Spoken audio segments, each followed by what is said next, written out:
হয়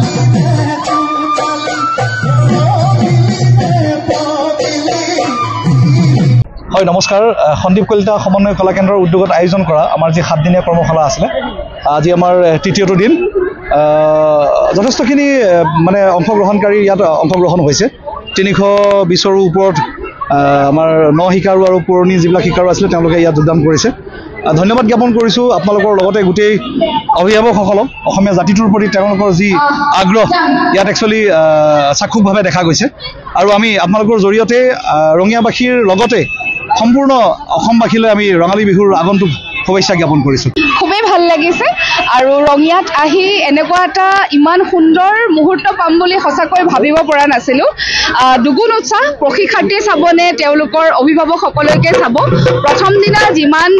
প্ৰশিক্ষাৰ্থী হৈছিল আজিৰ ডেটত তাৰ দুগুণ হৈছে ঠাই কম পৰি গৈছে নাচিবলৈ কিন্তু উৎসাহ কমা নাই আৰু ময়ো তেওঁলোকক যিমানখিনি পাৰোঁ দি যাবলৈ মই